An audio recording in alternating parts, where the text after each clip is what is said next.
এখনো পশু হাসপাতালের খাবার ছুঁয়ে দেখছে না জিনাত, তবে তরল খাবার খাচ্ছে। জিনাতের শরীরে বাহ্যিক আঘাতের কোনো চিহ্ন নেই, আর যা স্বস্তি দিচ্ছে চিকিৎসকদের।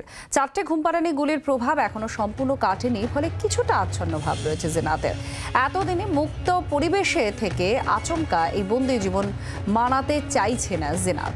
তবে আগেও খাঁচাবন্দি হয়েছে শিমলিপালের এই বাঘিনী। কিছু উপসর্গ দেখেই অনুমান 3 বিশেষজ্ঞ চিকিৎসকের জিনাতের জিনগত কিছু পরিবর্তন ঘটছে মত বন্যপ্রাণ বিশেষজ্ঞদের।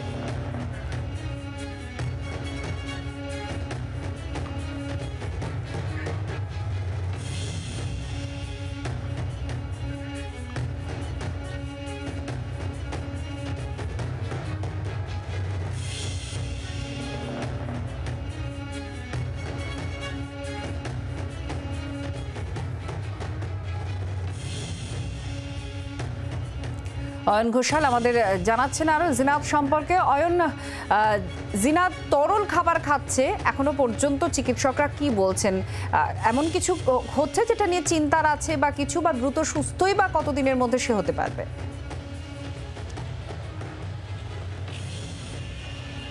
না, জিনাত এখনো পর্যন্ত এই পশু হাসপাতালের খাবার ছুঁয়েও দেখেনি, কিন্তু বিশেষজ্ঞ চিকিৎসকরা মনে করছেন যে এটা অস্বাভাবিক কিছু নয়।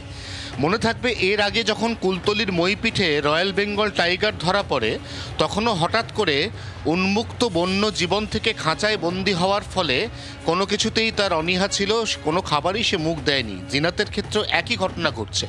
এখনও পর্যন্ত জিনাত সম্পর্কে নতুন যে তথ্যগুলো পাওয়া গেছে, তার মধ্যে বিশেষজ্ঞ চিকিৎসকরা মনে করছেন খুব সম্ভবত এর আগে জিনাত একবার ধরা পড়েছিল এবং খাঁচায় বন্দি ছিল, তার শরীরে সেরকম কিছু কিছু উপসর্গ রয়েছে। এবং দ্বিতীয়ত এই 9 দিন ধরে বেঙ্গল ট্যুর, এই বেঙ্গল ট্যুরে একাধিক জায়গাতে তাড়া খাওয়া, কখনো বন দফতরের, কখনো সাধারণ মানুষের, তা সত্ত্বেও জিনাতের শরীরে কোনো এক্সটার্নাল ইনজুরি নেই, এই বিষয়টা স্বস্তিতে রেখেছে চিকিৎসকদের। পাশাপাশি চিকিৎসকরা এমনটাও মনে করছেন, বন্যপ্রাণ বিশেষজ্ঞরা এমনটাও মনে করছেন যে অতি সম্প্রতি বিগত 5 থেকে 7 বছরের মধ্যে ওড়িশার শিমলিপাল অরণ্যে জন্ম নেওয়া একাধিক বাঘের কিছু জেনেটিক পরিবর্তন ঘটছে, এবং সেই জেনেটিক পরিবর্তনের ফলে বাঘের গায়ে হলুদ দাগ, সেই দাগের সংখ্যা কমছে, কালো দাগের সংখ্যা বাড়ছে।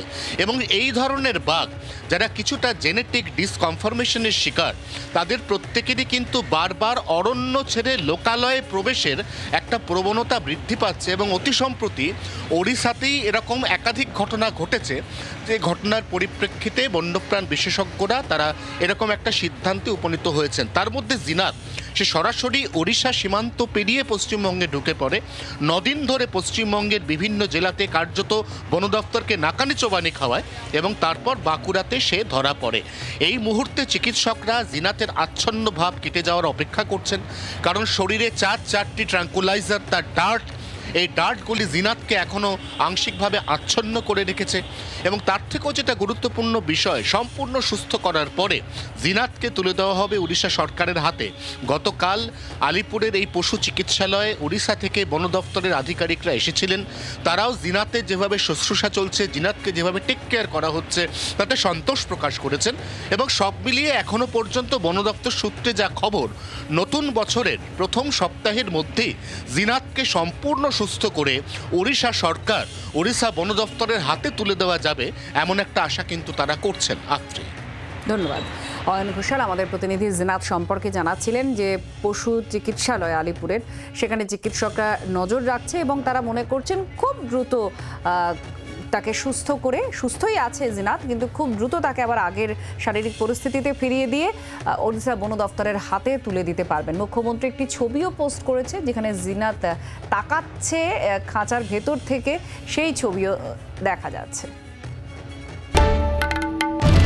বাংলার আওয়াজ, বাঙালির আবেগ, জি 24 ঘন্টা।